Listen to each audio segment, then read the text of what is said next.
You! Yes, both of you! Over here! I've been keeping an eye on you for a while now. Huh? You mean us? That's right. If I'm not mistaken, you're also among those who wish to cut down the thorns and pursue the truth. No? And by the looks of it, you're not from Fontaine. Well, you're right on the more about that one, but who are you?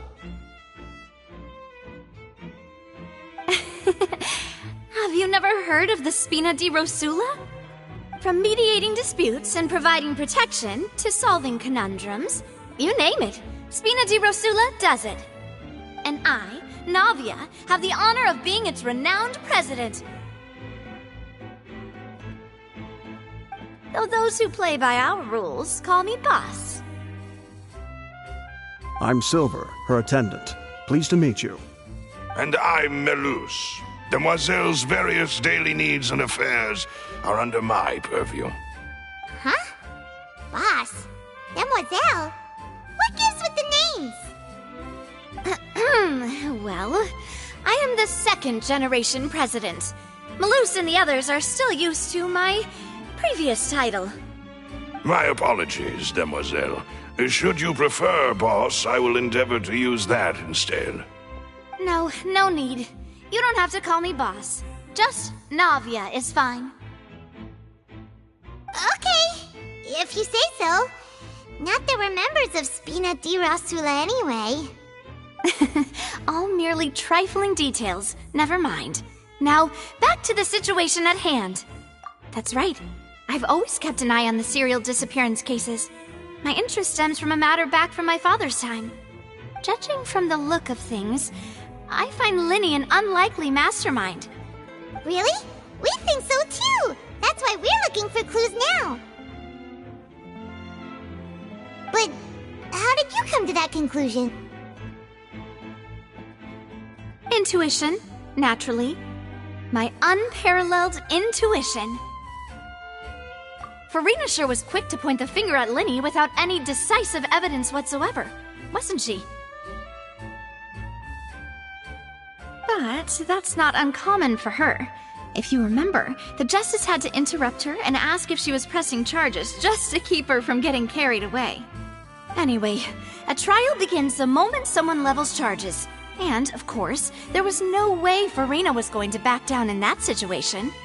Sounds more like you just don't trust the Hydro Archon. Well, what's your opinion? I must admit that she can be interesting at times, but liking her doesn't mean that I'll blindly agree with her. All right, I've answered your question. Now, it's time you answer mine. Wait a minute! Did that answer count? Well, I say it does. But don't worry, you won't hear any pointless questions from me. In your opinion, do you think it's right to treat a trial like it's an opera? Well? And why would that be?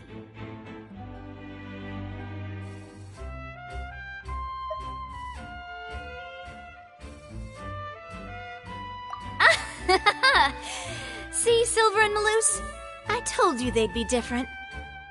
Most astute of you, Demoiselle. I, too, think that the Traveler's response was most excellent.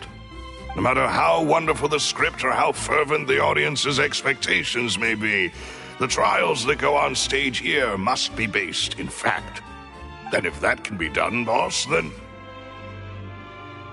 All right, that's quite enough, Melus. Anyway, I like your answer. You pass with flying colors. Now, I need to make some preparations, following which our joint investigation shall commence. You two shall be my assistants. Wait! Since when did we become assistants? Oh, well, I can be the assistant, sure. Or your companion, if you like. I'm really not that fussy. That's more like it. Far be it from me to brag, but I believe that Demoiselle's intuition will be instrumental in uncovering the truth. You wish to save a friend from false accusations, and we wish to unravel the disappearances. In this sense, our goals are aligned. You have a point. Huh. You're quite the talker, aren't you, mister? And what about you over there? What do you think? You seem like you've got something on your mind. I have nothing to add. Oh, alrighty then. We'll be making some preparations first. Just be sure to let us know if they start revealing Linny's tricks. Thanks!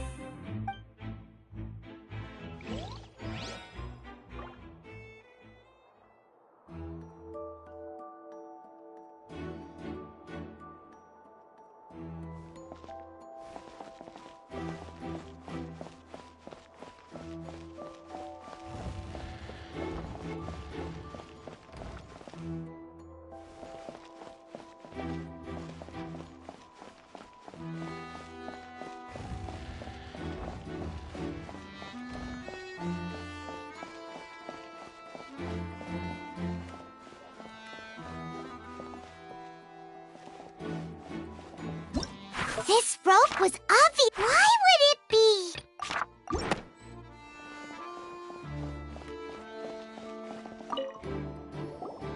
Sorry, but no one can freely enter or exit the Opera House at the moment. If you wish to leave, you must register your identity with us first. No, we're not leaving. We're representing Linny and Lynette as attorneys, so we're investigating the case. Were you always guarding this entrance? Yes, after the Chief Justice gave the order, everyone coming in or out must undergo a strict inspection. So, the missing girl couldn't have left from here. At least, not from that point on.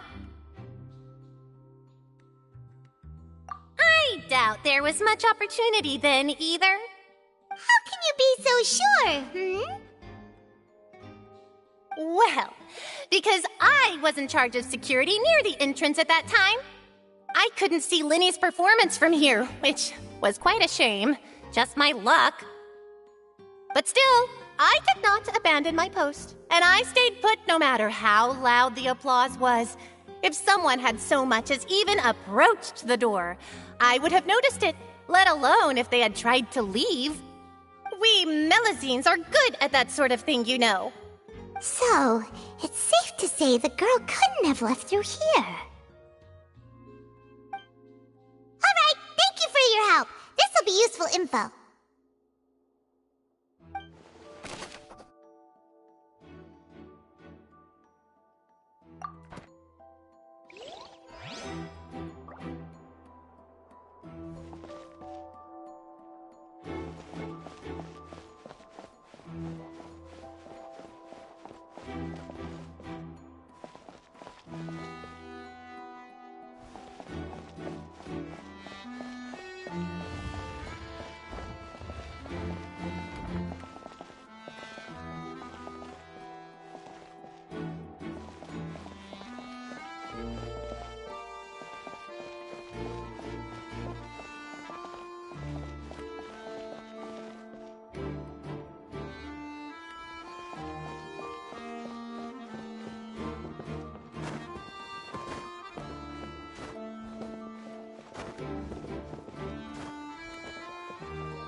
I see that you're investigating the area.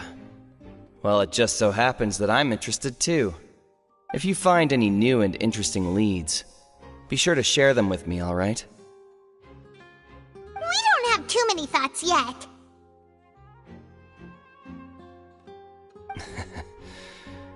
Then why don't I tell you my hypothesis first? The way I see it. And I'll start it with that loud thud. The thud? Oh, you mean the sound that happened during the countdown? Yes, exactly. It wasn't terribly loud, but I suspect that most people heard it. It's just that everyone was awaiting the results of Linny's trick with bated breath, so no one paid it much mind. But now that the incident has happened, the thud has become an important clue. That makes sense. So, what do you make of it? I'm of the opinion that it may have been the sound of Linny's accomplice. Lynette, perhaps. Jumping atop the water tank or something like that. And when the pyrotechnics went off, she cut the rope, sending the water tank crashing down. But wasn't the noise we heard too loud for that? Perhaps the balance wasn't right, leading to a particularly rough landing. Oh, that's true. I suppose I must reconsider. That does remind Paimon, though. What was with that sound?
The investigation team has some new findings. Turns out there's an issue with the random number selector after all. See, I told you. What if the machine picked some big guy's seat? You think the murderer would have still made his move then? Sorry to interrupt, but we're helping Linny and Lynette with their side of the investigation. What were you saying about the number selector? There's something wrong with it? You're trying to help them? That'll be a tall order. Linny used the machine to pick a random member of the audience during his performance, right? The lucky girl that later disappeared. Well, we thought there might be a serious problem with the machine, so we had it taken away for further inspection. It turns out that the seat number it picked wasn't random at all. The machine picks that same number every time. I'm sure you already know that you have to make a reservation in advance to get a seat, regardless of whether it's a trial or some performance. In other words, Linny knew who would be sitting where from the very beginning. That much checks out. Linny reserved our seats for us, too. Bet you see why I was saying it'd be tough to make a case for Linny. Even though it's bad for Linny's case, Paimon had better write it down.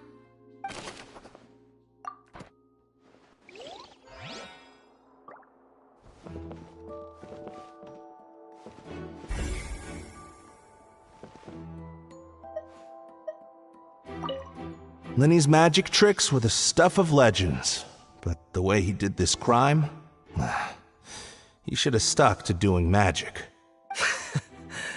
Look, doing magic tricks is one thing. pulling off a crime is something else entirely. Maybe he was just too full of himself.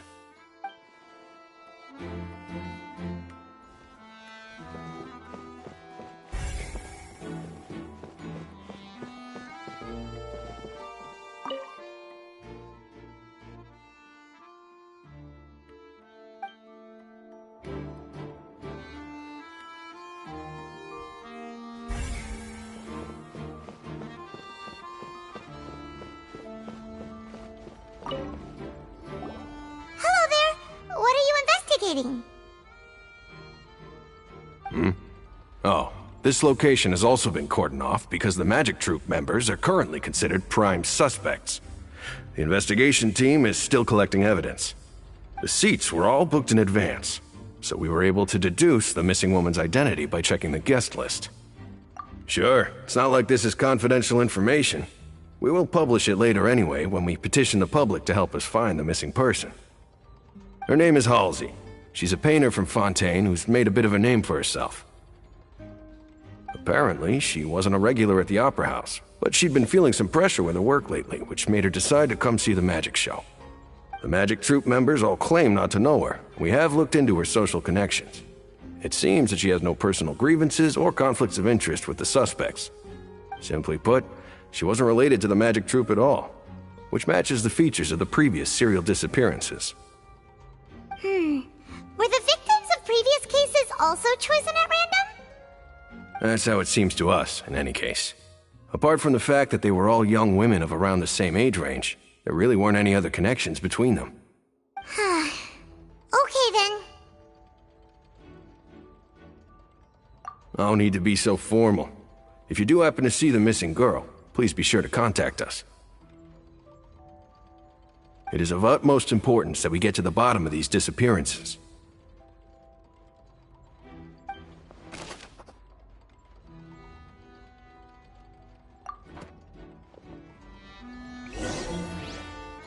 We've checked everything of note here at the performance venue. Paimon wonders how Linny's discussion with the guards is going. Let's go see, shall we? Ooh, things are getting interesting, huh? We're about to see how magic is made.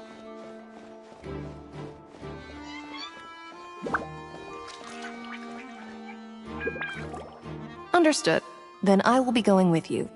Just so you're aware, I will be monitoring your actions and making notes as necessary. Very good. Thanks for being so agreeable. I'd pull a rose out of my hat as a gift for you if I could. You may spare the pleasantries. I'm just doing my job. You've arrived. Who's this? Me? I'm Spina di Rosula's guardian angel. If you've got a problem, I've got the firepower. Sorry, I got a little carried away there. Call me Navia. I'm a partner of theirs, and will be helping investigate this whole situation. And these are my companions. Would you mind if they join as well? Fine by me. Oh, new helpers? I would be most grateful. Well, let's just say we're tagging along. It's not every day you get to see the secrets behind magic performed on such a large scale.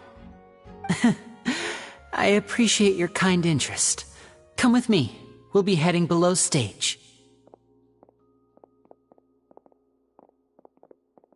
Huh? Below stage? Yes, a world of secrets is hidden beneath this magic box, prepared specifically for this switcheroo trick. But before I reveal everything, you should have a look first. Notice anything strange here?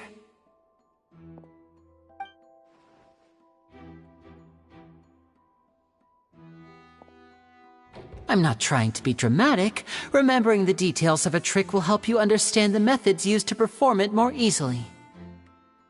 Huh. Weren't there balloons and other decorations here? Where did all that go? Ah, good eye.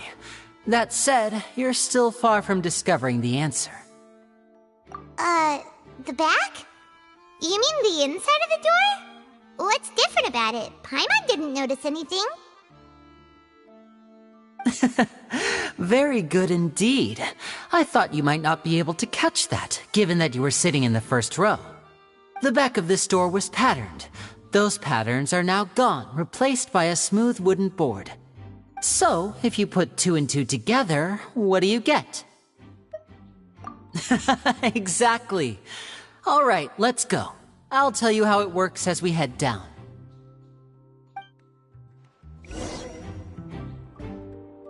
Oh, so there was a passageway under the magic box! I knew you'd figure out most of it as soon as you saw this place. The 2 magic boxes are positioned right above the 2 entrances of the tunnel. See this flatbed trolley? The box with the lucky audience member in it would be shuttled over to the other side using the trolley. This trolley can raise and lower and even rotate, ensuring that the box will face in the right direction. I see. So that's the purpose of the box inside another box. Precisely. The inner box would descend after the audience member was put inside and be moved along the trolley, all while the outer box would remain on stage as if nothing had ever changed. So that's how you did it! Once the box was lowered, the trolley would store some energy through this device here, with which it would complete the rest of the steps.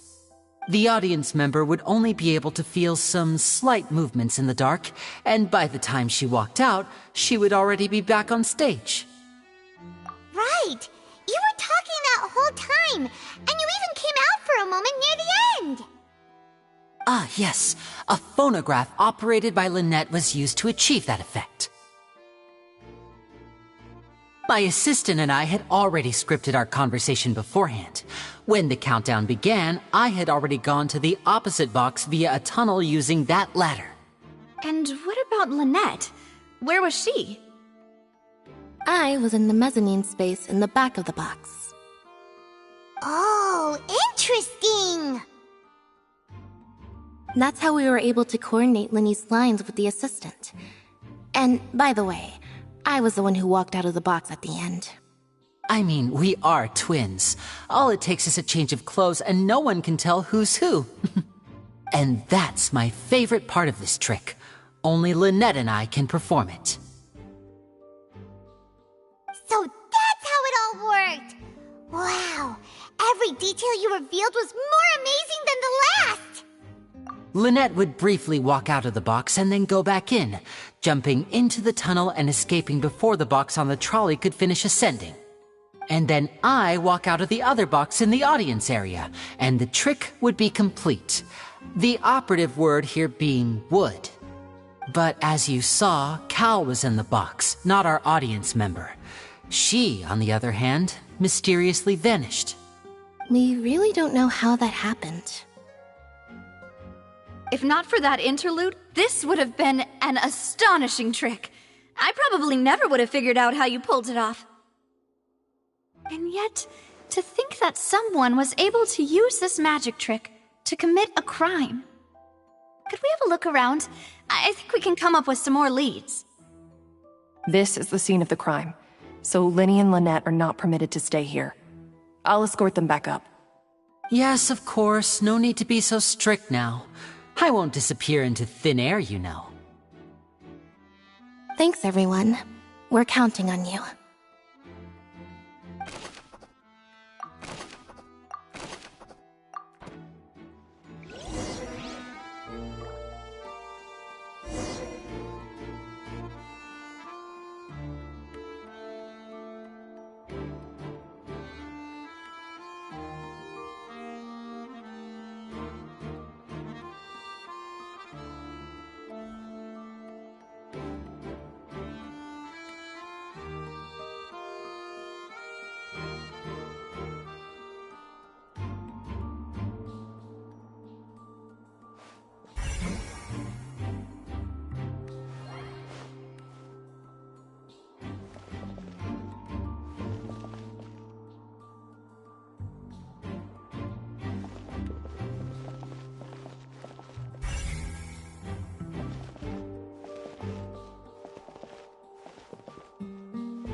What's this?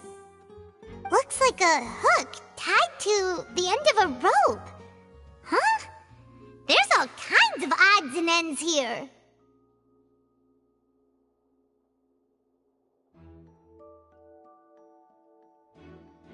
Perhaps it was a prop for a different trick. But why would it have been left here? Whatever it is, let's make a note of it first.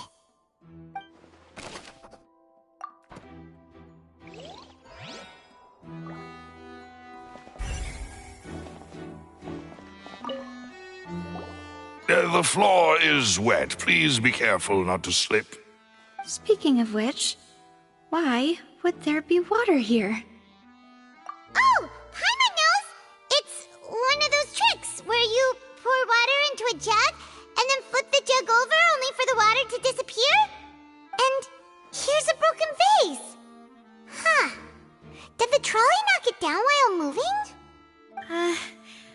That can't be. The trolley moves along tracks from start to finish. It couldn't have hit the vase at this distance.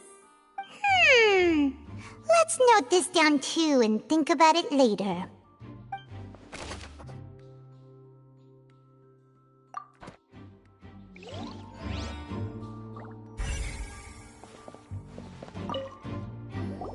Oh, these are the clothes that the lady chosen from the audience was wearing, right?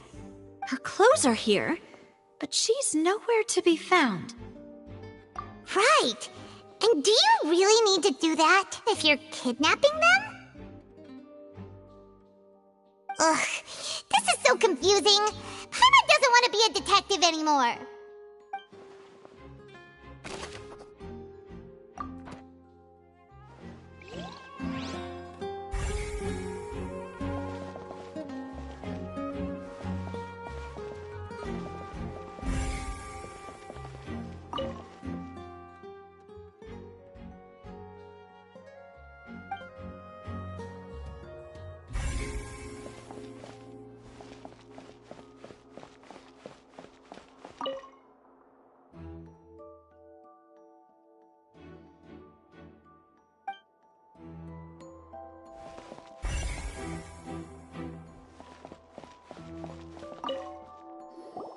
What is this place? It seems someone could fit through here. Could this have been the suspect's escape route? Alone, perhaps. But if they had to pull another person with them, the space would be too narrow. But there are no other ways in or out of here.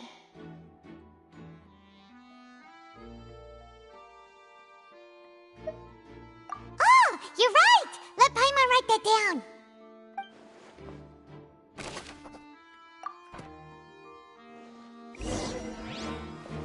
Seems we're just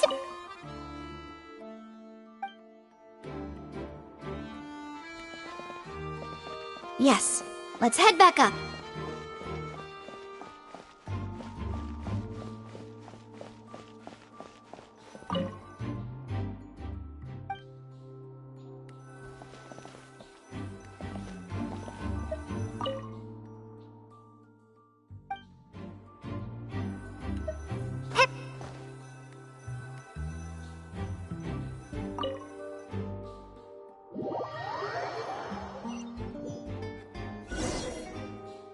Well, we've ascertained the state of the crime scene. Let's find a place to sort out our findings once Malus returns. It seems to me that there are several things that don't add up here. Apologies for the wait, demoiselle. So, what did the guards say? Did the criminal escape through the vent?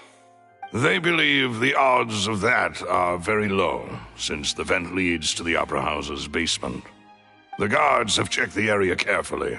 No one left through the basement during the performance or after the incident, and no one was found hiding there. So the tunnels become like a secret chamber then! You know, like the kind you usually see in novels!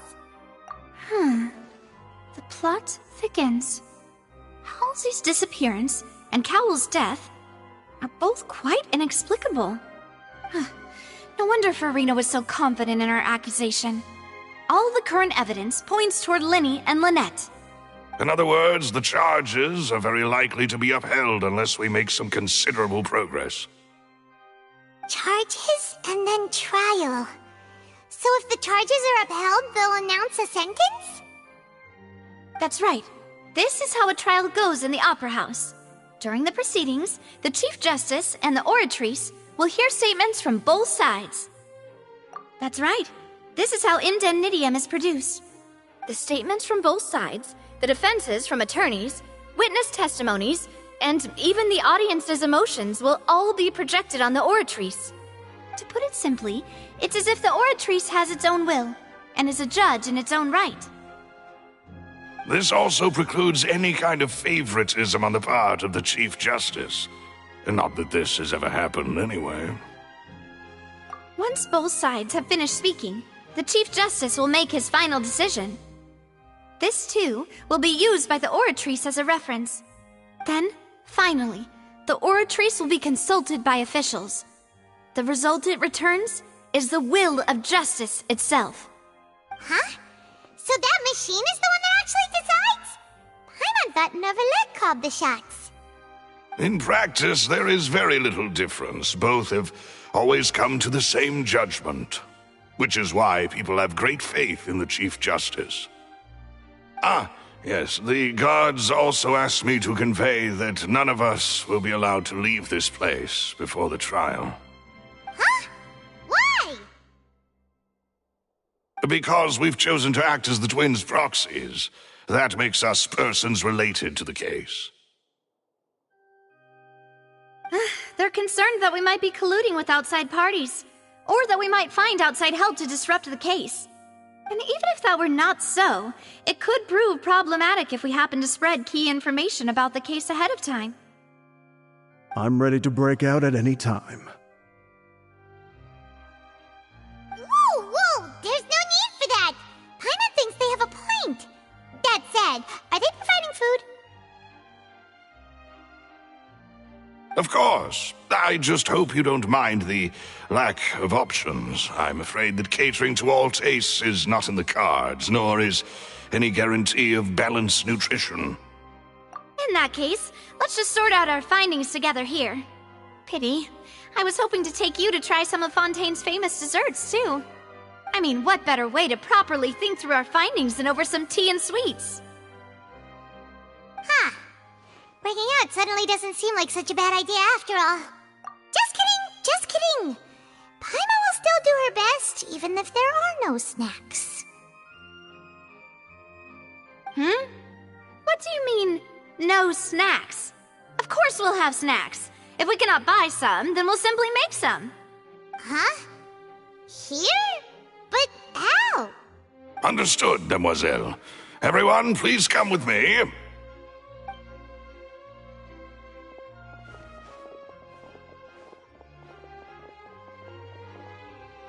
Wait, you're carrying a portable stove with you? Yes, I must be prepared to meet the Demoiselle's baking needs whenever the fancy strikes her. I have eggs, sugar, and almonds at the ready. Good work, you two. Then I'll get to it. Please sit tight for a moment. You'll get to taste my awesome snacks soon enough. These three are quite the interesting group.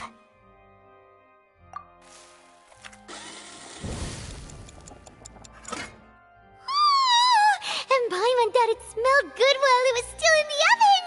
Oh, it's even better now. Paimon can't stop drooling. From the way you had these two guys carrying all that stuff around, Paimon thought you'd have them do more during the baking process. But you ended up doing the entire thing by yourself! Beating the egg whites, grinding almonds, everything! I was applauding. And I was giving encouraging smiles.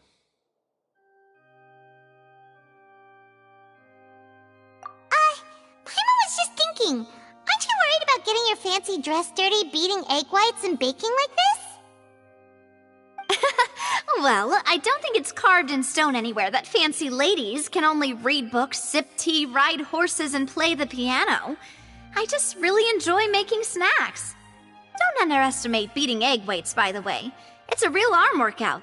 You also need to beat them to just the right consistency, or your macarons will crack. Anyway, give these a try, fresh out of the oven. There's 3 for each of us. Only 3? Well, eating too many sweet treats might send all that sugar to your head. You wouldn't be able to think clearly about the case on a sugar rush, would you? Tea is ready to be served as well.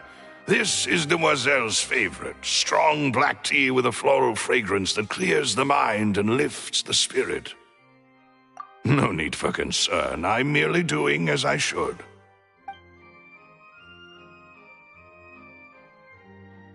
All right then. Down to business. As Paimon mentioned previously, the tunnel seems to be something of a secret chamber. However, we can assume that Linny and Lynette were not alone within it. Some criminal also occupied its sealed confines. The magician twins could have committed the crimes, of course, but they lack any logical motive. Exactly! Why would they do such a thing right when everyone was watching?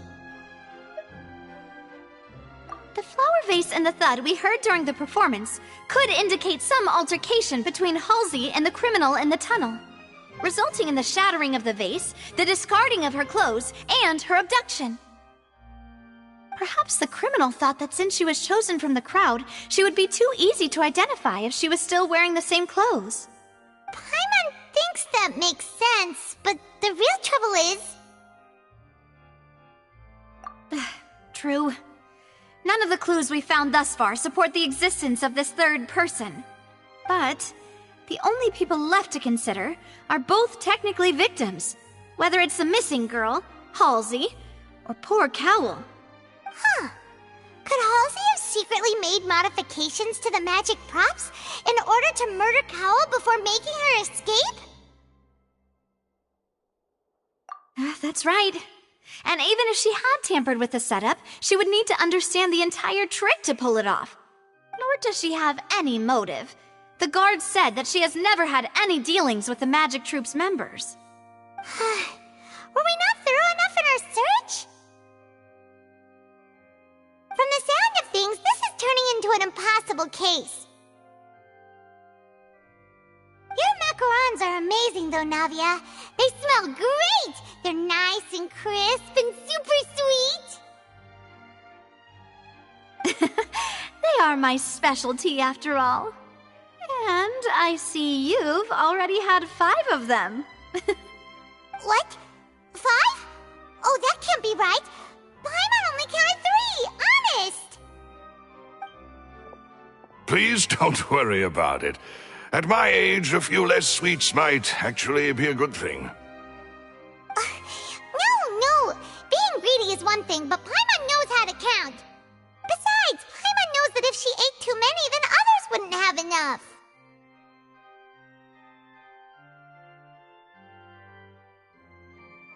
Wait, even you don't believe Paimon? How could you? If Paimon ate those 2 extra macarons, then may they turn into stone in her stomach! All right, we get it. Well, I suppose one of us might have gotten too engrossed in our chat and eaten them by mistake. No big deal. Maloose, set up the stove again if you would. Huh? What are you doing? Making sure everyone gets 3 macarons, of course. Exactly. We don't want to trouble you. As you wish, demoiselle. And I have the egg, sugar, and almonds. Well, this really is your hobby, huh?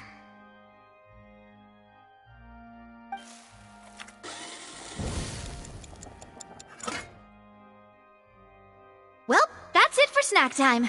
I'm going to have another look around the area. I don't know what we're looking for yet, but we've still got some time. As attorneys, I suggest the 2 of you think the case over again.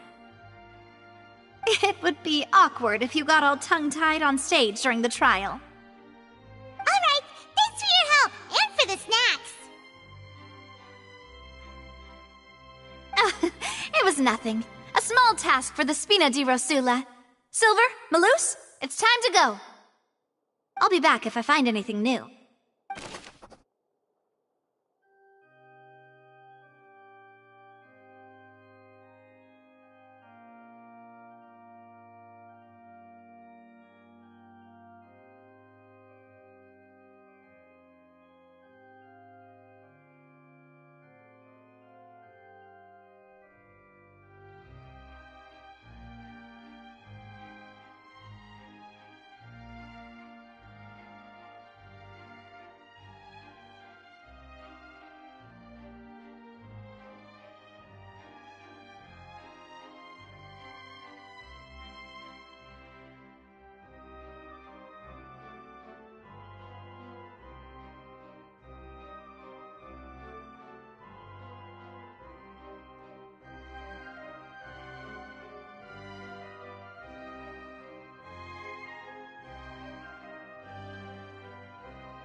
together. We've gotta get our defense ready for the trial. Oh, it's probably gonna be a long and difficult case. There's no point in worrying about that now. We just need to prepare.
Do?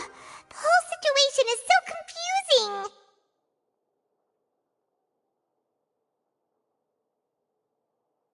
Good plan. Impossible things don't just happen. We'll get to the truth one way or another. Just relax. Even if everyone else suspects Lenny and Lynette, at least we will be supporting them from the stands. Besides, I doubt Farina understands any more about what happened than we do. Thanks, Navia. Well, we'll be going then. Best of luck to you.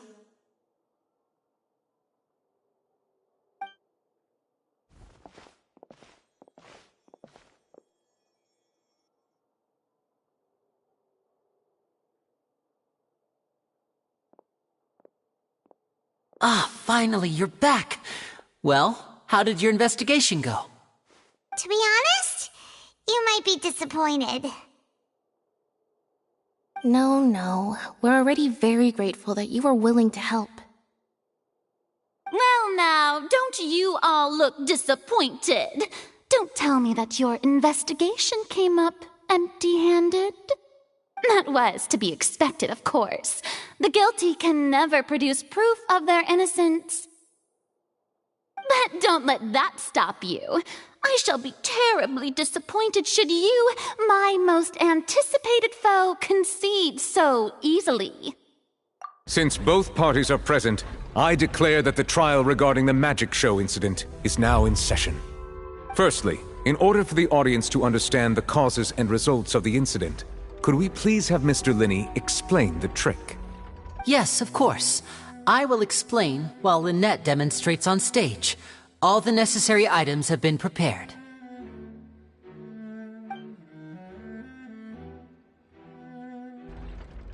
Thank you, Mr. Linney. In that case, I take your statement to be that you ran to and remained hidden within the magic box in the audience stands once the trick began, and thus could not have committed the crime. Is this correct? Yes, that's correct, Your Honor. In that case, I call upon the prosecution. Lady Farina, do you wish to refute his statement in any way? Why, of course I do. Allow me to take the first shot and break this case wide open. Mr. Linney is clearly lying. There is no way you could have been in the box the whole time if you were to abduct Halsey and murder Cowell. In fact, I'd say you were hardly in that tunnel at all. That is simply your hypothesis based on the presumption that I'm guilty. Oh, is that so? And if I may ask, what did you hear while you were inside your box? The roaring countdown of the crowd, of course. That's how I kept track of the time and built anticipation for the finale. And you didn't hear anything else at all? Nothing that might leave an impression of any kind? No, nothing. I see. But when the count reached 30 seconds or so, there was a thud. One so loud that I believe practically everyone heard it. Huh? Hey, hang on! Something's not right here.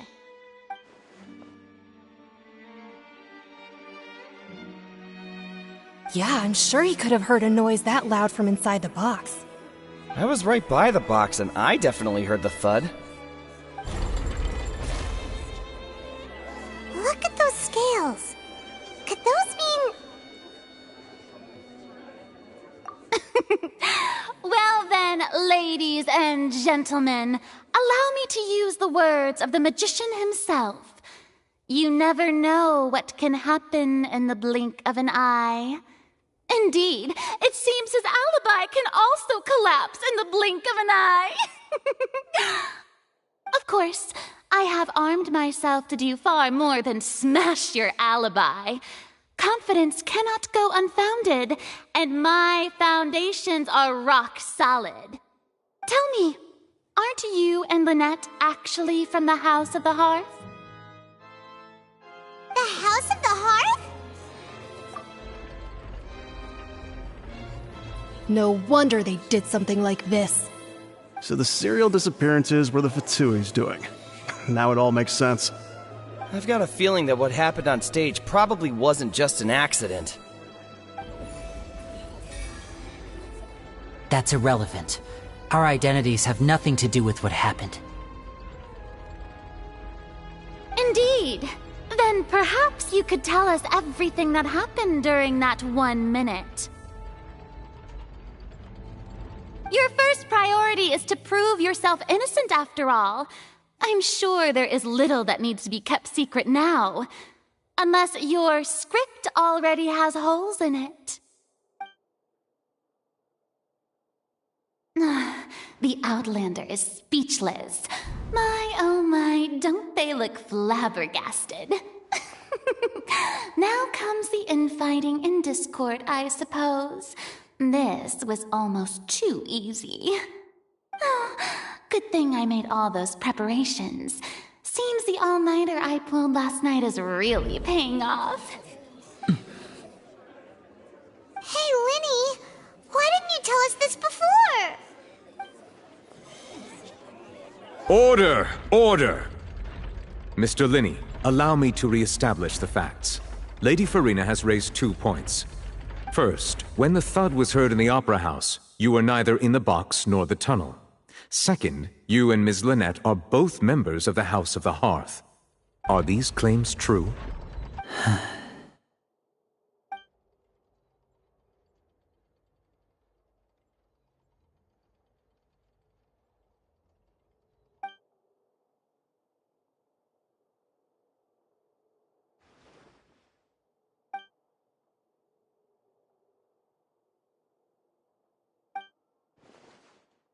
Please answer my question, Mr. Linney. I'm sorry. Yes, they're true, Your Honor.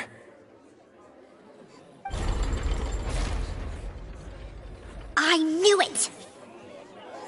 Well, that's it. We might as well move on to the sentencing already. What should we do now? Granted.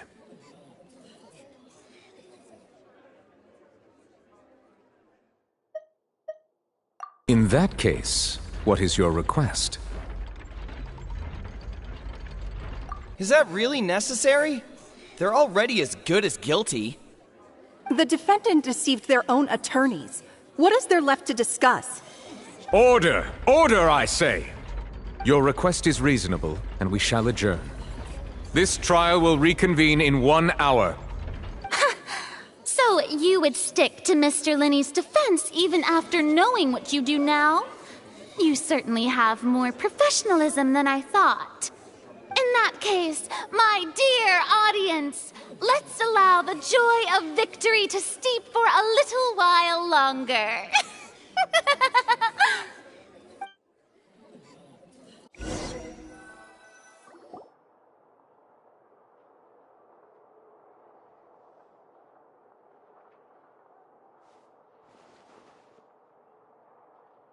Well, this is awkward.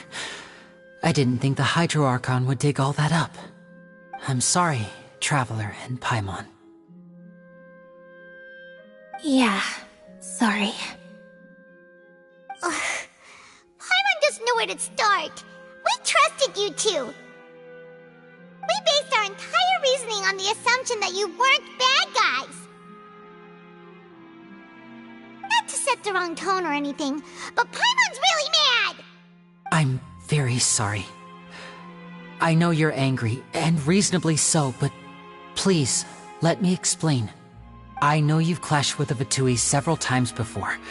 I wouldn't be surprised if just hearing the word is enough to make you upset. But our organization is very, very large, and the Harbingers have very different personalities and goals. Right now, we want to save people. As many as we can. That's right. I'm sure we're on the same page when it comes to this nation and the disaster that its people might face. I knew if it weren't for our respective identities, we could become good friends. That's why I didn't wish to flat out lie to you, but chose to hide some details instead. The truth is very important, but being completely transparent about everything would see us spending more effort than we need to.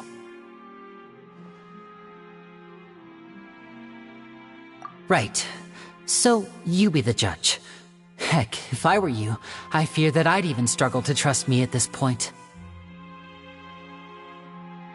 You met a Fatus who works as a magician, a trickster by trade.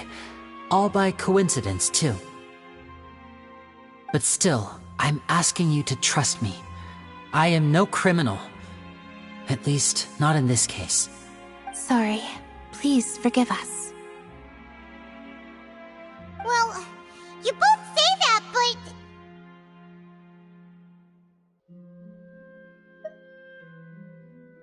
Right, let's hear your answer first, and no lies now! Of course. I'll answer any question you ask. We've been trying to find out how the Oratrice operates. We want to know why it has a consciousness. Why can it deliver sentences accurately? During our investigations, we learned that the machine's core is beneath it. From that moment on, Lynette and I have been designing this box swap trick, with the objective of getting close to the core. Is that why you needed a whole minute? That's right. In truth, the audience would take about 75 seconds to count down from 60, while I would only need 15 to get to the opposite box.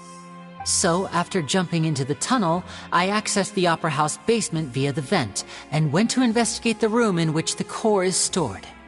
That air vent was created during the construction of the tunnel specifically to execute this step. Well, nothing. As soon as I reached that room and was about to investigate, I heard someone's voice. Which should have been impossible, of course. I was quite certain that I was the only one in the room. That voice seemed to recognize me and tried to speak to me. I chose to err on the side of caution and retreated the way I came. On the way back, I saw the broken vase and the clothes on the ground, but the countdown was almost finished, so there wasn't time to give it any thought. After that, the homicide occurred just as you saw. Well, that explains why you didn't hear the thud. Because of that prophecy I told you about, of course.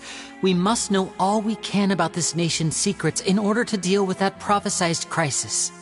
That's the only way we can save everyone. So, there you have it. The whole truth. I swear, I didn't hide anything from you this time. It was never my wish to proceed under this cloud of mistrust either. But, like I said earlier, you can be the judge. If you want to leave because you don't trust the Fatui, there's nothing I can do to stop you. Well, Traveler, you decide. Paimon will follow your lead however you choose.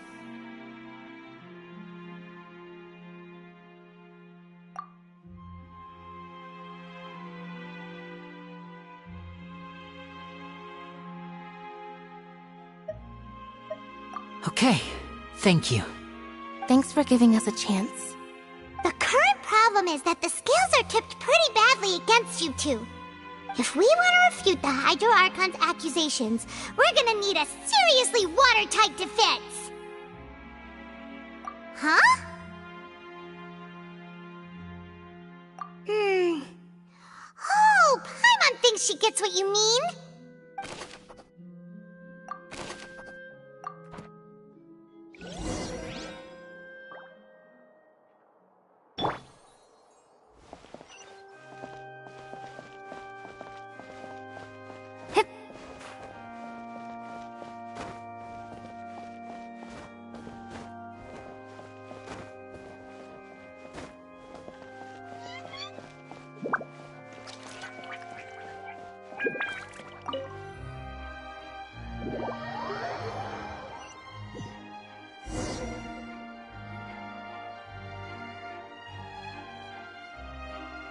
Both parties have returned to their positions. Let us continue the trial.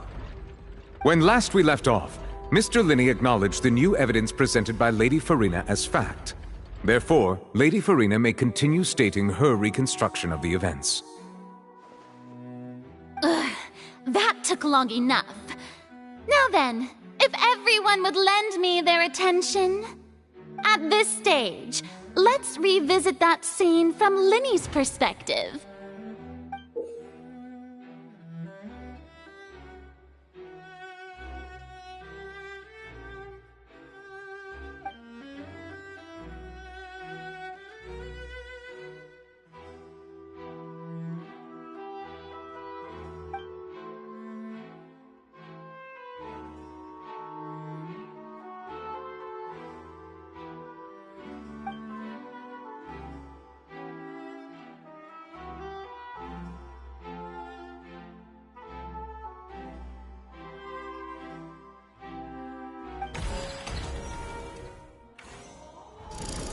Countdown began, he entered the tunnel.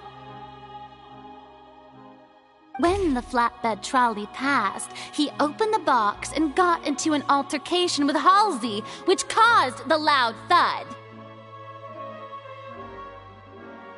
He did not realize that the sound could be heard by everyone in the opera house, which is why he claimed earlier that he could not hear the sound. Finally, he used the vase to knock her out, before making her change clothes to prevent others from recognizing her.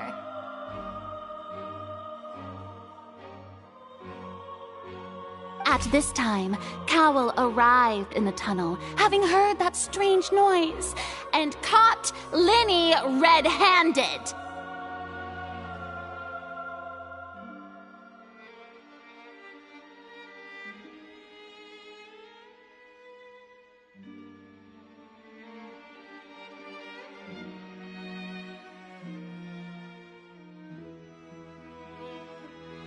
So Linney proceeded to knock him out too before stuffing him into that box. Afterward, Linney passed the unconscious Halsey to his accomplice through the magic box in the audience stands, before operating the devices such that Cowell's death would be ruled an accident. And there you have it. That's the truth behind what happened. Does the defendant's side have any objections to Lady Farina's description of the events? The key to refuting Lady Farina is the order of events. What Linney experienced and what he saw.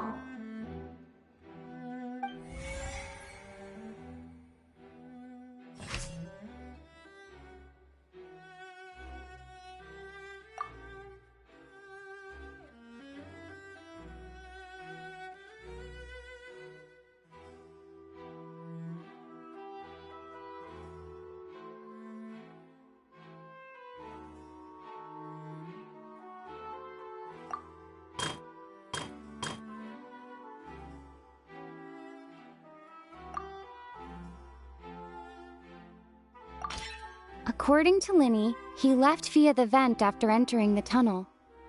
He couldn't have had that altercation with Halsey.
Linny went to the room that contains the Oratrice's core.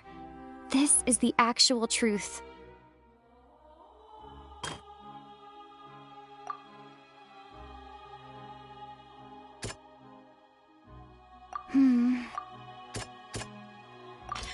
Linny did not take part in the underground altercation.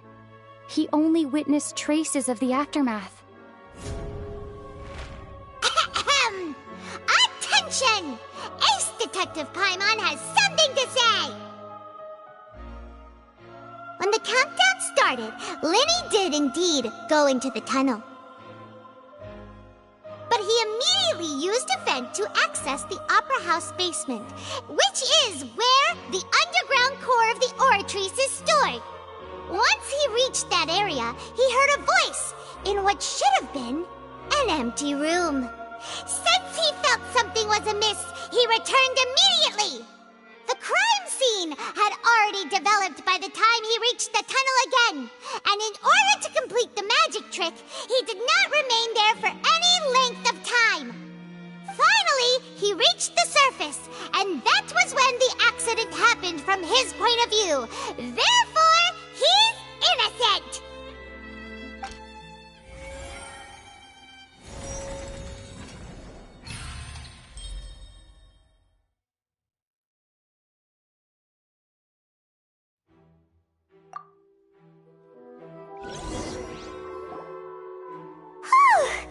Paimon did it! Paimon actually managed to say all that! Oh, wasn't it awesome? In other words, you believe that he knew nothing of the incident? That's right! My reasoning?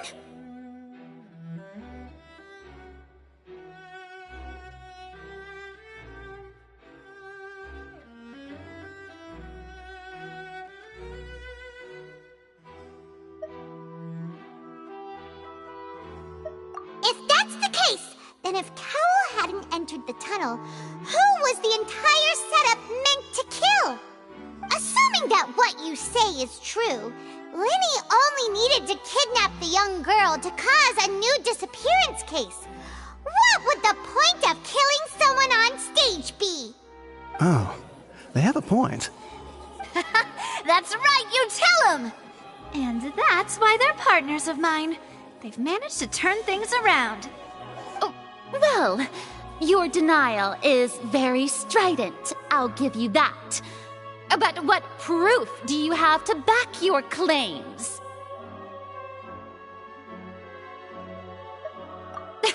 Of course I do.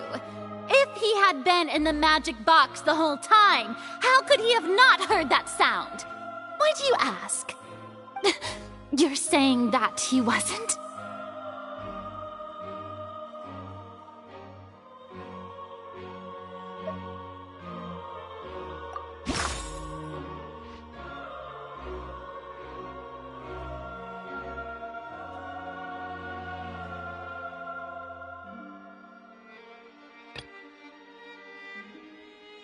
Are you sure we don't need to give this more thought? Paimon thinks there's something off here.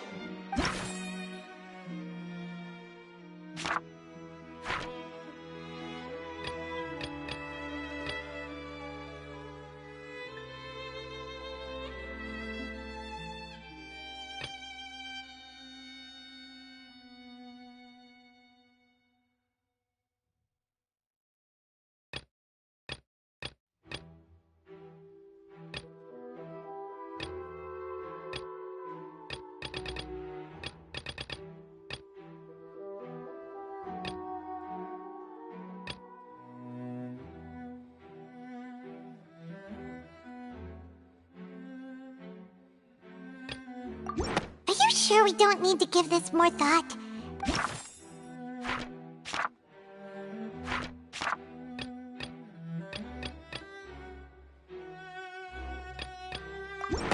That's right! Linny wasn't in the box or in the tunnel. That's why he didn't hear anything strange during the performance. This means that when the crime happened, Linny had already entered the basement via the vent. The same clue you used to disprove his alibi has now become the best proof! Ha ha! How do you like that? Well played.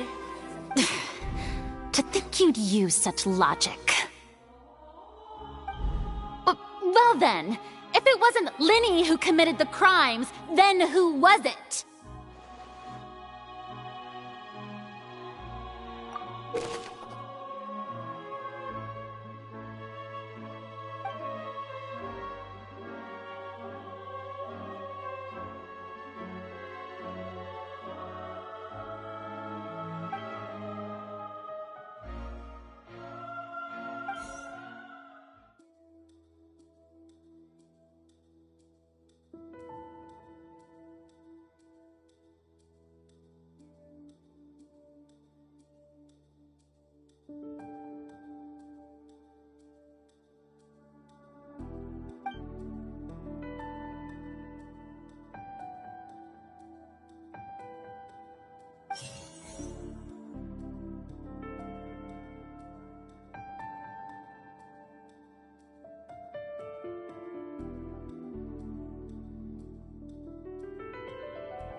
Could there have been a third person involved? Halsey is the missing person and an ordinary audience member. Or did she have her own The deceased's name is Cowell, Linny's assistant. He would have been able to tamper with the equipment.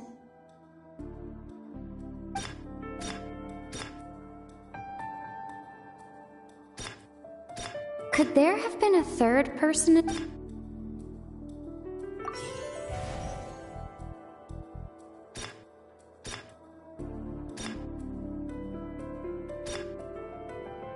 Halsey is the missing person and an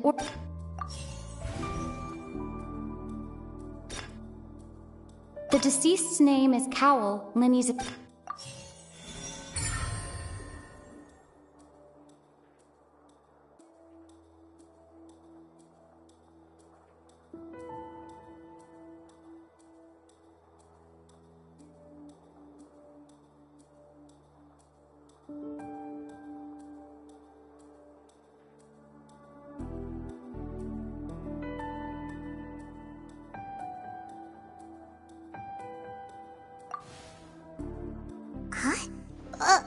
That can't be right. Are you serious? The killer was, in fact, Cowell, the deceased! Oh, is that so? How interesting! Let's hear your reasoning then. What I must do next is recreate the truth. What Cowell did, and how he went from would-be perpetrator to victim.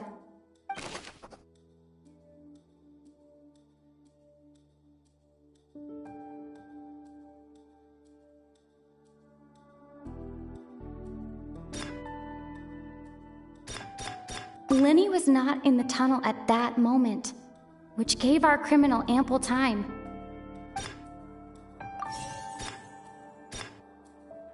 It would have been tough for both people to fit into that vent. They would likely have bumped into Linny as well. The sound we heard may have come from a clash between the missing Halsey and the criminal.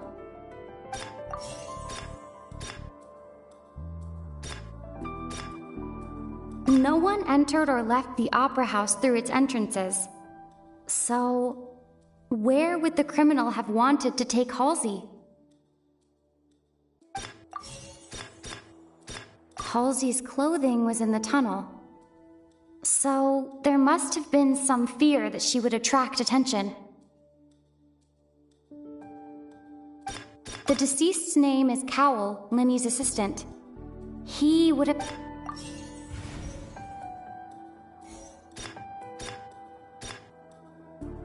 Halsey's clothing was in the tunnel. It would have been tough for both people to fit into that vent. They would likely have bumped into Linny as well.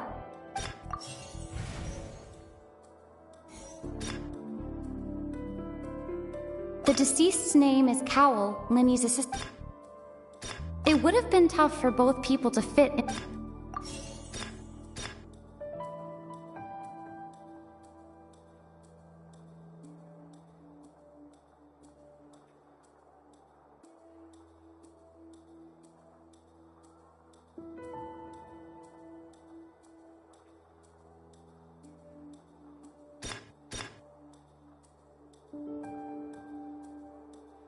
No one entered or left the opera house through its...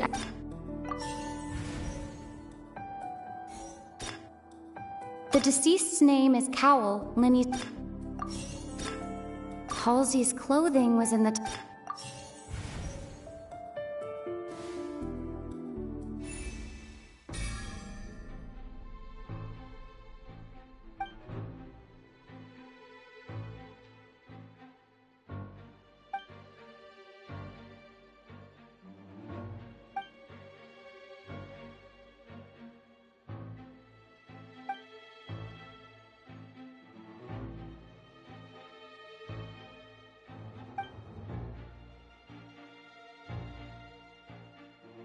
What's wrong, Traveler?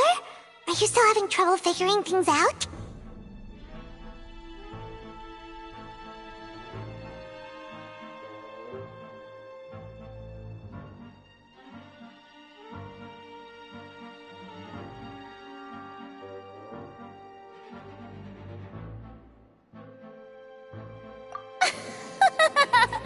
I see how it is. So this was all just a bluff. And here I thought you had something to show for it. But it seems you're still far from the truth. Look, since we're at a dead end, why not consider a different track? Just like the trick as it transpired, the end result must have been utterly different from the magician's initial design. If only we knew how Halsey disappeared. Well, that would be nice, but the tunnel only has 3 exits, and none of them seem very likely. And it's not like this is a magic trick where you can just make a real live person disappear. You know, like you did from that water tank, Lynette.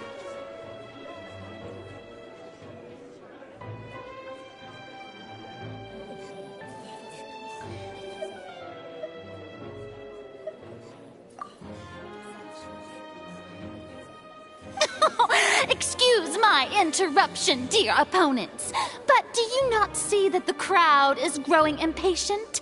There is no greater sin in this opera house than an awkward delay in the performance.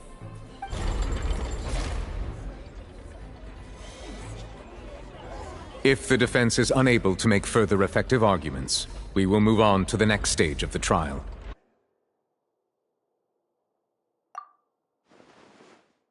Linny was not in the tunnel at that moment, which gave our criminal ample time.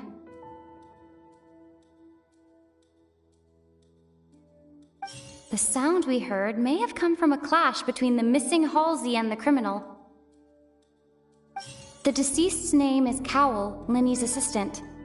He would have been able to tamper with the equipment.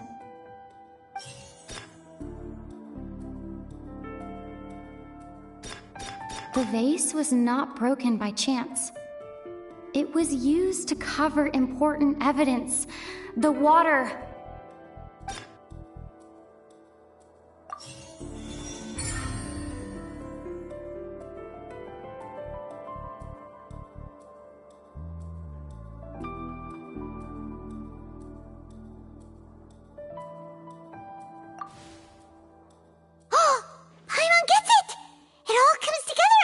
Disappeared instead of being kidnapped? Lynette escaped from the water tank, vanishing gradually and leaving only clothes behind. If there's a similar method where a person could be transformed into water... Just a moment, please. I do hope you know how preposterous you sound at the moment. How could a person ever be transformed into water? This is reality we're talking about here, not some magic trick. Must we really? I should think that of anyone. Your friend Linny already knows this truth very well. Magic tricks are ultimately just illusions and misdirection. But Halsey's disappearance is very real. We're talking about two completely different things. Even so, I trust the Traveler's judgment. The truth must be out there somewhere. Perhaps some new line of reasoning may open if we try to gather all the focal points that don't make sense. Since Cal was the deceased, we haven't placed much attention on him. But given that we aren't making much progress with the case, it wouldn't hurt to have a look at his belongings, would it? People really do come up with all sorts of harebrained schemes when at the end of their rope. The way I see it, your suggestion that we broaden the scope of our investigation is nothing but a tactic for stalling the trial. Nevertheless, I believe that this is a reasonable request on the part of an attorney. Since the trial does indeed appear to be at an impasse, I believe that additional evidence may help us make more progress. Guards, please step into the lounge and examine the personal effects of the deceased Cowell. We are still examining the items, but we have already made critical progress that we feel must be shared with everyone post-haste. We discovered several test tubes of fluid within Cowell's baggage, each labeled separately. The notebook in his backpack claims that these fluids are water from the primordial sea. The primordial sea? The note's contents also indicate that Cowell belonged to an organization that sells illegal drugs and that he had an accomplice. The notebook has many entries concerning safe usage of these fluids, in which the keyword dissolve appears many times. One of these tubes was labeled Opera Epiclese, along with yesterday's date. It is empty. The notes also state that these dissolution properties work exclusively on people from Fontaine. It's likely that Halsey was chosen as some sort of test subject. As such, we believe that the defense's hypothesis is, in fact, supported by sufficient evidence. You've got to be kidding! People dissolving into water? Could something so ridiculous actually be true? Wait a moment. This reminds me of a certain prophecy, but it's just a coincidence, isn't it? Huh. If people can become water, does that mean that the water tank's real use was as a means to hide water stains? And if Cowell was targeting that girl... Wait just a minute. Could that mean... You two, with me, quick! Demoiselle, wait! What about your partners? Let's go. Just trust me. Order! Order! It is undeniable that further examination of the deceased's personal effects has yielded some surprising results, but we cannot yet verify the veracity of these clues. Still, let us assume that these clues are indeed authentic, albeit with the understanding that Ms. Halsey has yet to be found. Guards, please continue examining the items along these lines. Mr. Linney, it appears your hypothesis is supported by the evidence, so please continue speaking. Of course. Thank you, Your Honor. If we uphold this hypothesis, I believe that many of this case's seemingly unrelated clues can be connected together. Right! Like the metal hook! That one didn't make sense at all. Let's think about this. Cowell's methods must have something to do with that water from the primordial sea.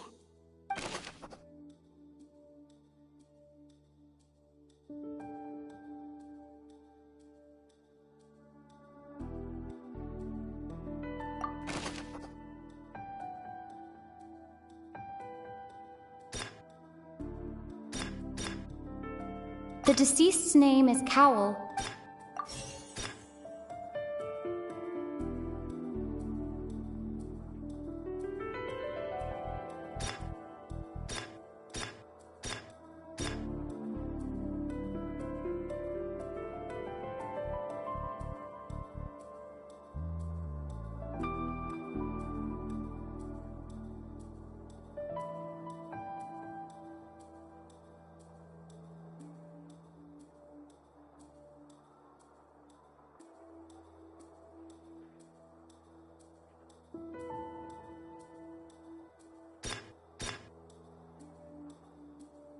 Lynette was in the magic box on stage the entire time. Did she have something to do with this? I remember there was something else within the inner layer of that box.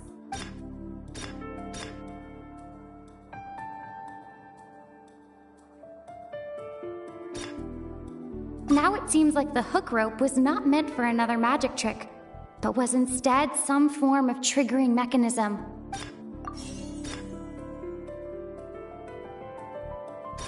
The water from the primordial sea should already have been prepped before Halsey entered the magic box.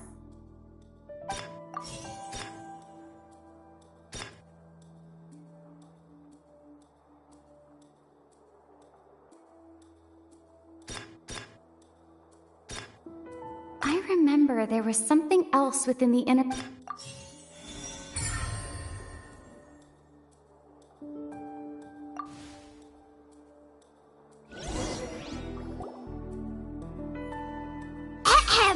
It's Ace Detective Paimon's time to shine again! In the original plan, Cowl would tamper with the water tank rope and the number selector securing his target. When the magic box containing Halsey was lowered, the metal hook would retract gradually and pierce the balloon at the top of the box. When the balloon attached to the box popped, the water from the primordial seed inside it would pour down and dissolve Halsey. Afterward, Cowl would enter the tunnel and break the flower vase to conceal the water inside the tunnel, with the remaining evidence being covered up by the water tank on stage. But he encountered something unexpected in the tunnel and wound up being fatally hit by the same water tank he meant to use to cover his tracks. Huh. That does make sense. That actually links together a lot of the more confusing pieces of evidence. Oh dear, what do I do? Even I think they sound convincing now. Have I falsely accused an innocent person? What a humiliation. Now, it seems like the only point of contention remaining is the exact circumstances that led to Cowl's death. His notes mentioned he had an accomplice who could be related to the situation. On that note, the guards have just contacted me indicating that they uncovered new evidence. I shall now invite him on stage to share it with us. Thank you, Your Honor. We were just inspecting the luggage of the other people involved in this case. And we found an identical sample of the water from the primordial sea among Linny's personal effects. What? That can't be. Oh, I see. Well, how wonderfully comedic to have your own counterattack only to come back and wound you. Does this not clear all doubt? My dear citizens, my loyal audience, allow me to present my reasoning and bring this performance to a swift close. Linny did not need to take part in the dissolution of the young woman at all. Indeed, he did leave the scene via the vent. Having made modifications to the props beforehand, his accomplice Cowl then caused Halsey to vanish using the water from the primordial sea.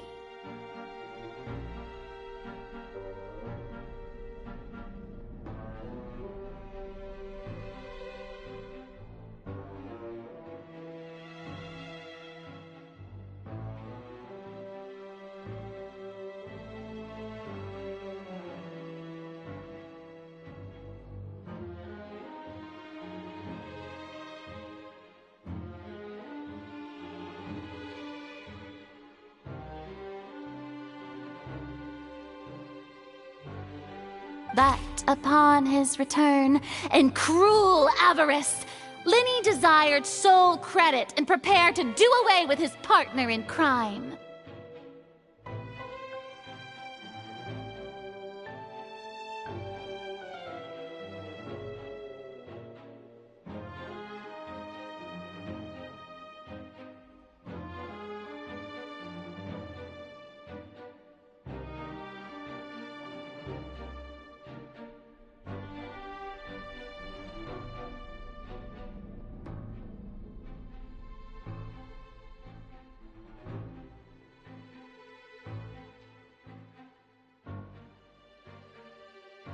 Ultimately, he knocked Cowell out, and the tool meant to cover the crime up also became a murder weapon.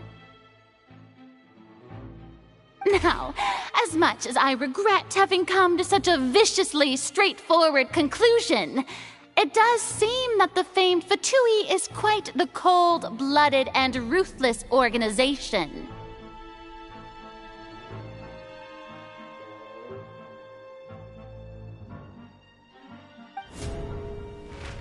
Am I right, Mr. Linney?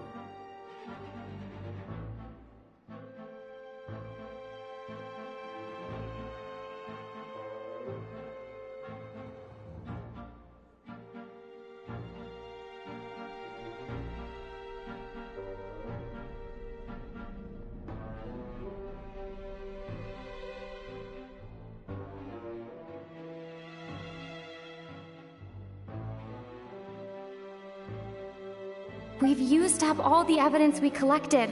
There's no way for us to make a rebuttal here. Is this the end of the road?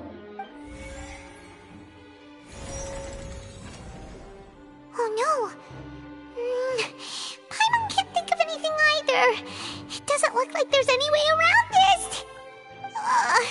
Seems using the water as new evidence was too good a move. Why did this have to happen now? I think we've all seen enough now, and we have ample witnesses to my flawless reasoning. I believe this is indeed the finale! Now then, my good, noble Chief Justice, should we not, in your view, move... Excuse me, everyone, but I must interject!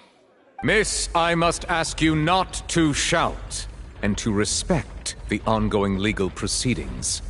Oh, come on, don't be hasty. I have a good reason for interrupting, you know. Now, would anyone here like to take a little break from all this debate and see a little magic? I'll show you an amazing trick, one that can bring a young woman who has disappeared back in the flesh, right before your very eyes. Please, do the honors, Mr. Linney, if you would be so kind. What in the world is she saying? No offense, miss, but miracles like that are beyond my scope as a magician.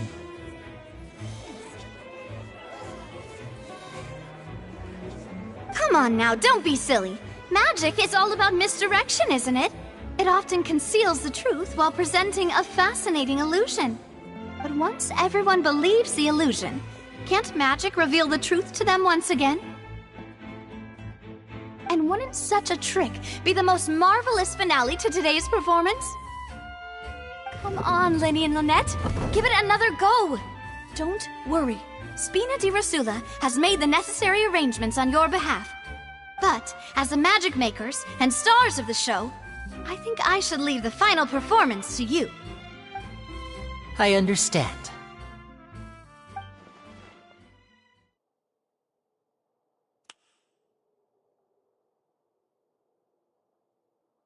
And voila!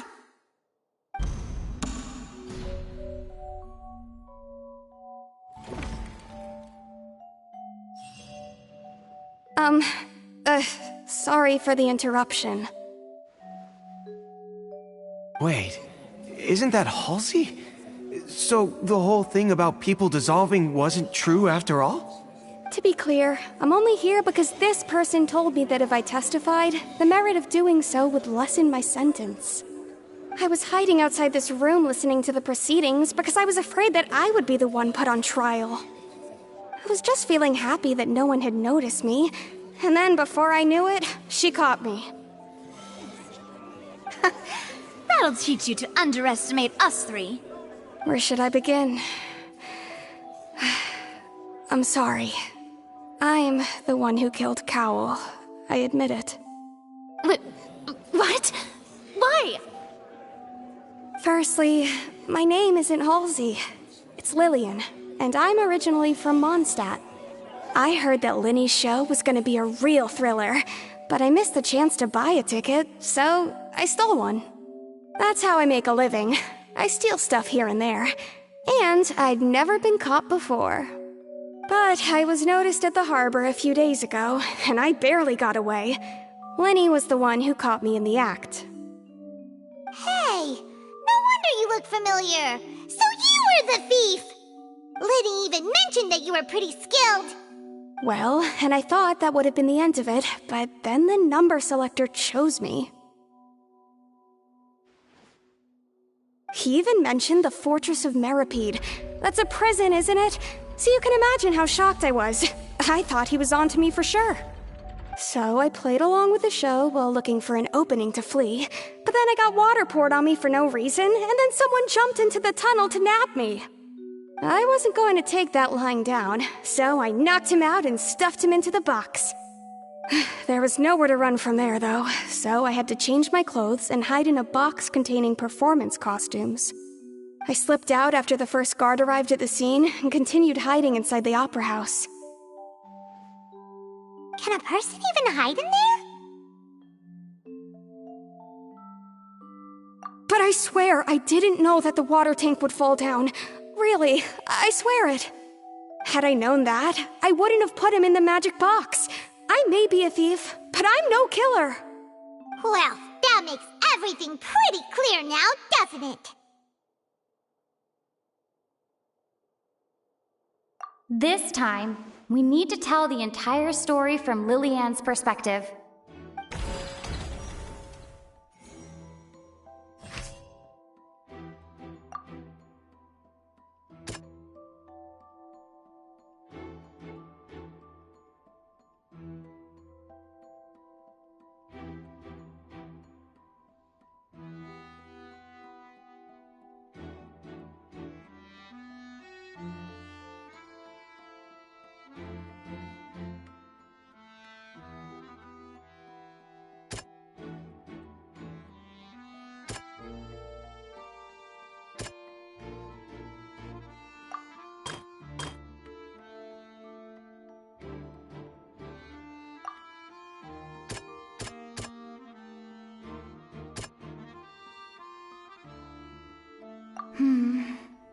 Seems this...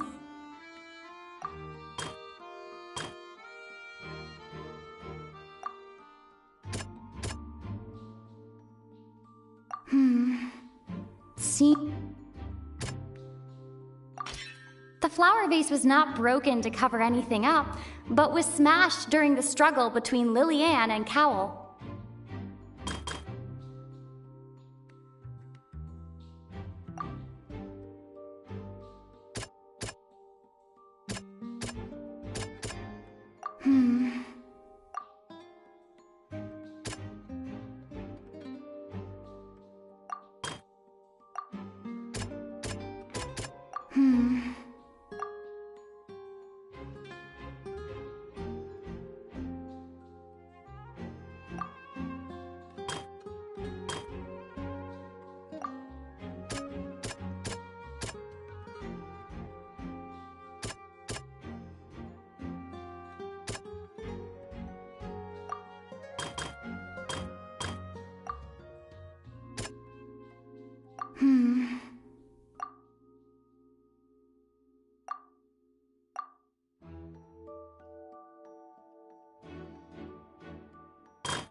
The strange sound wasn't from a fight. It was Lillian's attempt to break out when she was frightened.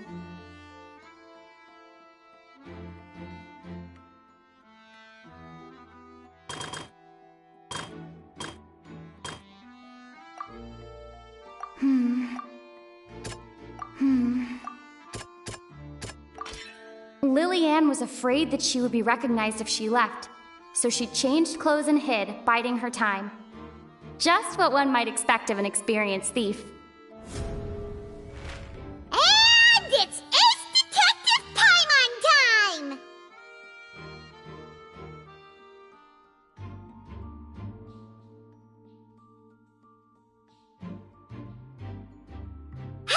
being selected out of the blue, Lillian panicked.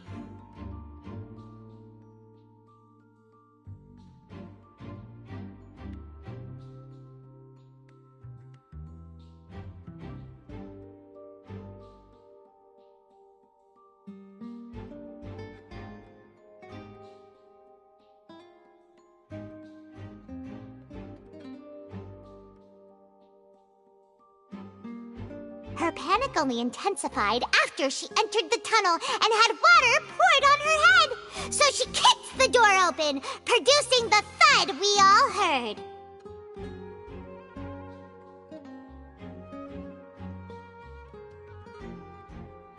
Hearing the commotion, Cowl leapt into the tunnel, only to discover that Lillian had not dissolved.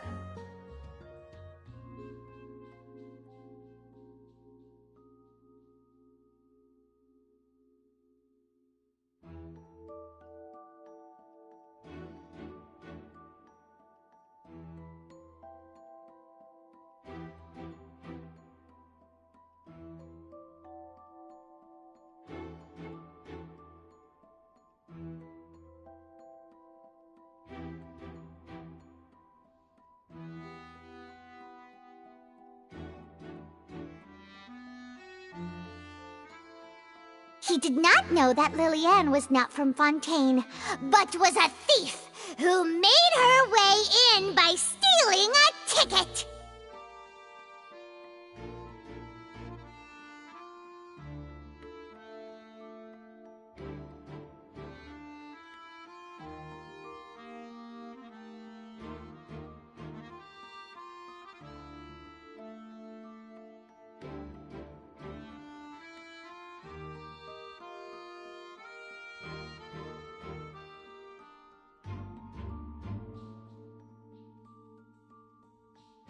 Mistakenly believing that the water from the primordial sea needed time to take effect, he tried to force Lillian back into the box.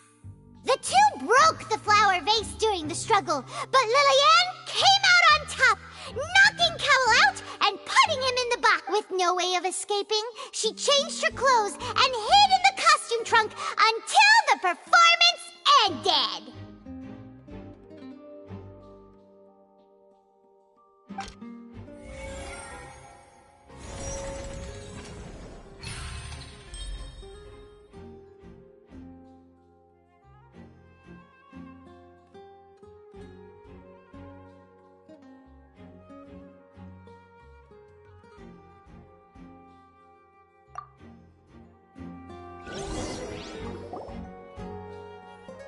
She knew that she would have to go through guard inspection if she tried to leave afterward.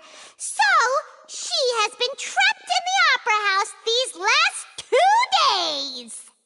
She had already become desperately hungry by the time we were chatting over macarons. So, she swiped 2 of them right under our noses. Talk about a sneaky thief. At this point, all the events that happened in the tunnel have now come to light. Ah, so that's the whole story. Bravo! Bravo! Now then, Lady Farina, do you wish to speak against the defense's statements? Please answer the question, Lady Farina. Also, if I may add, the trial has not yet ended. As such, I request that the prosecution not leave the room before the proceedings have concluded.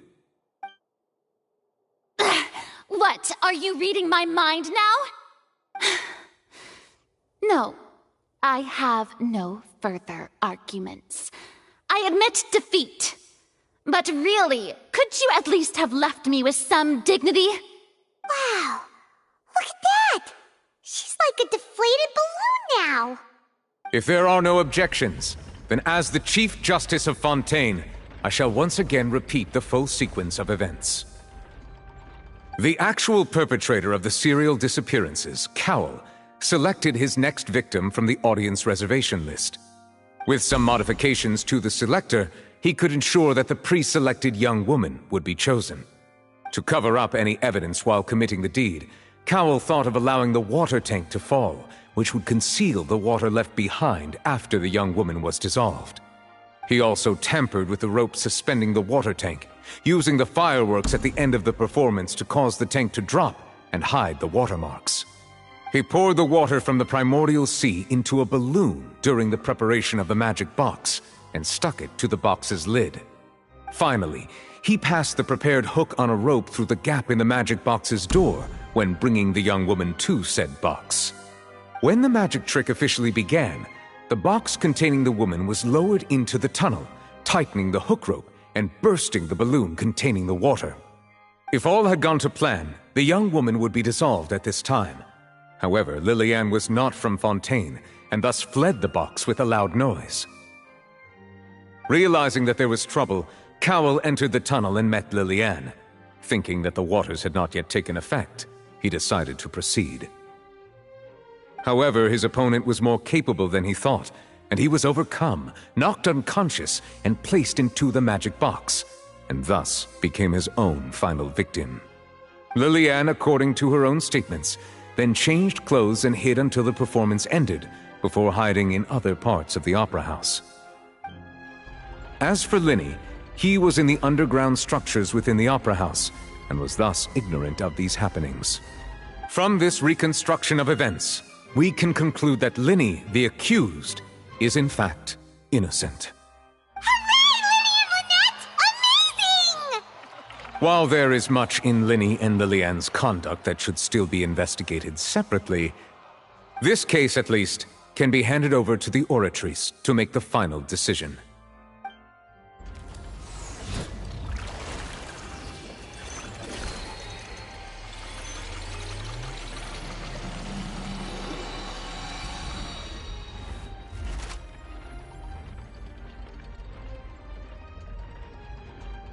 As such, Linny and Lynette are officially declared not guilty.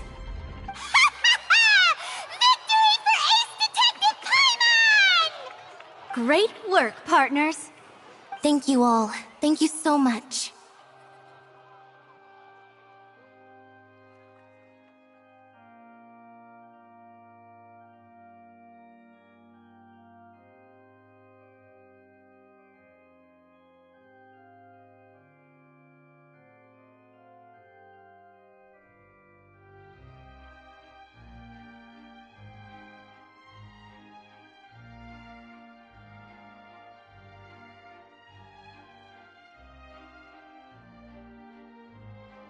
Next, I think we deserve an explanation, Guard Vaughn. How did you find the water from the primordial sea in Linny's baggage? Right! Your discovery caused me to make a serious mistake, you know. Or was that not a discovery, but false evidence that you dared to bring before this court?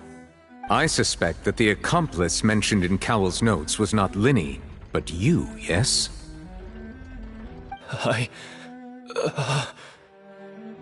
I'm sure you know what you must do to lessen your sentence. Speak quickly! Unless you want to earn yourself a one-way ticket to Coupon Town. I was just following orders. We were supposed to place blame for the serial disappearances onto Linny, and thus cause suspicion to fall on the Fatui. The higher-ups said this was the best opportunity to do so. And now that your plan has fallen through, and the secrets of the water have been revealed, you have become a liability to said higher-ups, yes?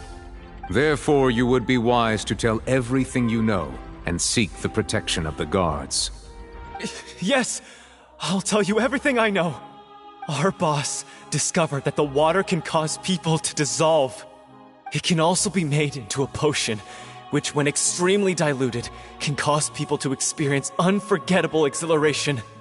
We've been in this business for a while now, and have made decent mora off it.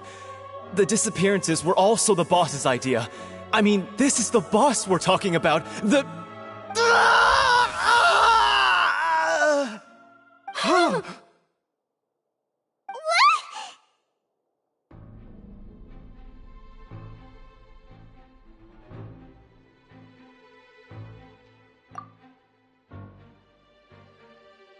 And now he can no longer talk. Such ruthlessness.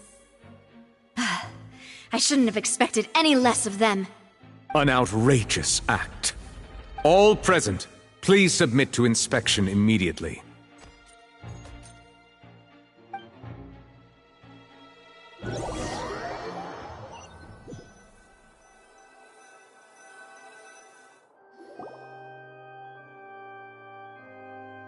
So, we're just going back now?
That's true, but...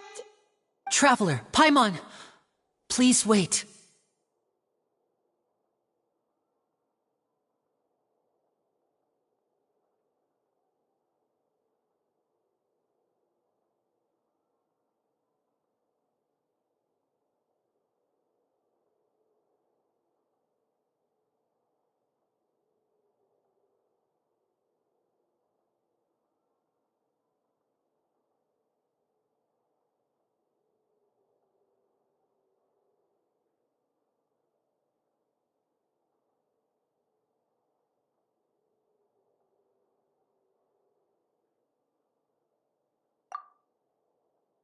Lenny...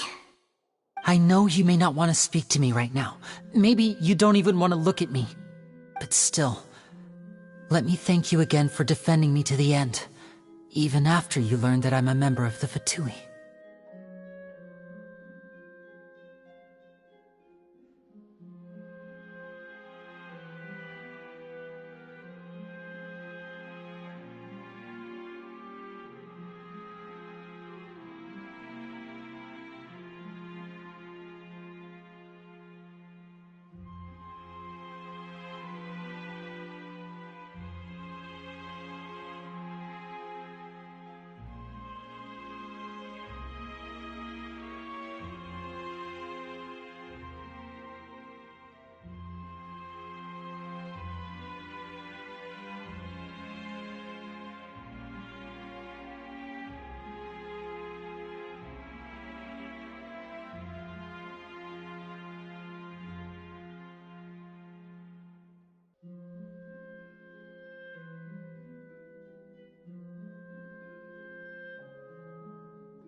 I guess.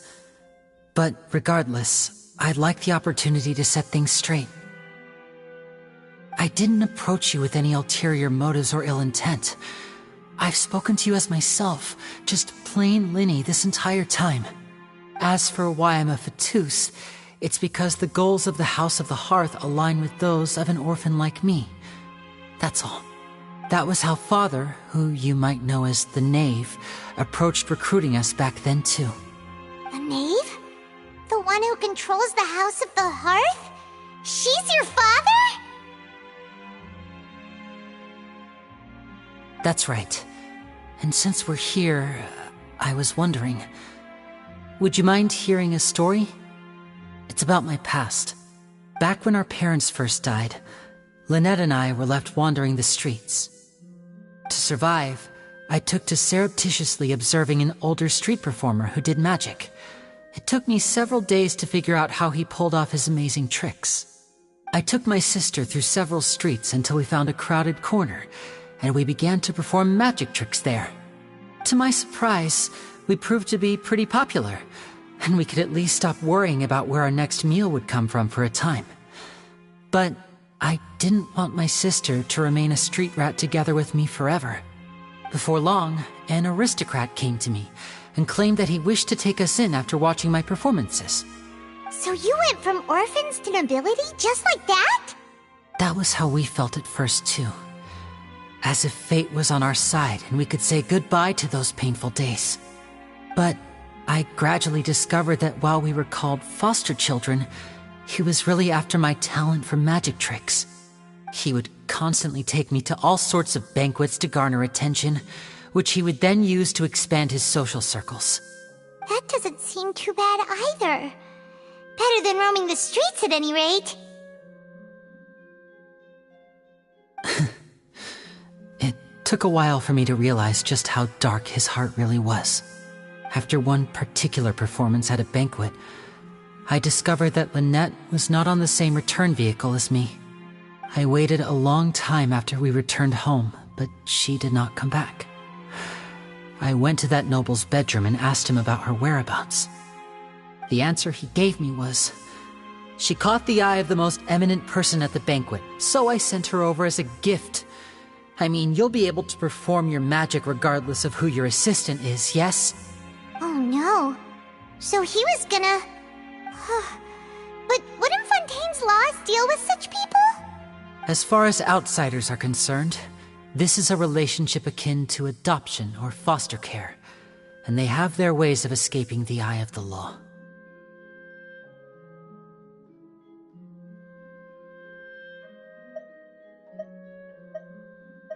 I managed to ferret out the location of the mansion of that so-called eminent person and hurried through the night. But by the time I leaped over the walls, avoided the guards, and made my way in, all I saw was the moonlit ground covered in blood, and the knave standing there in the darkness. So, she'd already taken care of that guy. That's right. She had rescued my sister before she could come to any harm, and had even discovered several girls hidden in a basement, all of them orphans. Father, the knave, might have seen something in me, and so she made me an offer. The House of the Hearth welcomes you, for your interests align with ours. Here, none will ever betray you. Indeed, betrayal shall never be permitted here. I was hesitant to trust her. I had just been betrayed by nobles. But she was also quick to destroy the noble who had taken us in at first, giving us back our freedom. Oh, so that's how the two of you joined the House of the Hearth.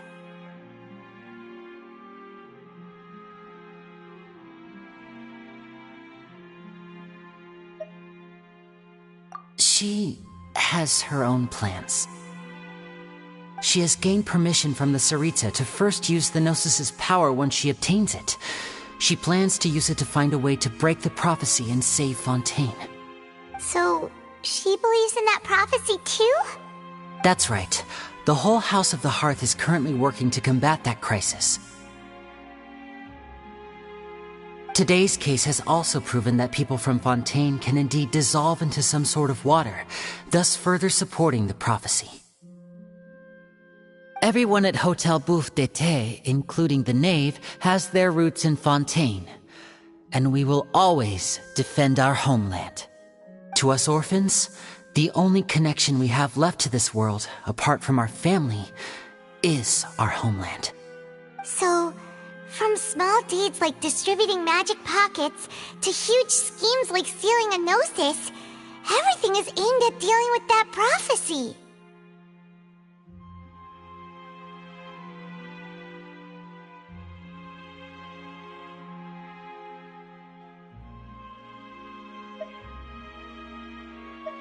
It's all right. I understand. The only thing I can do is relate all this to you. I just hope you can understand that even as a member of the House, I have never stopped making my own decisions, and that I believe what I'm doing is right. If you should need anything at all in the future, feel free to find me. I will do my best to help you, as plain Linny.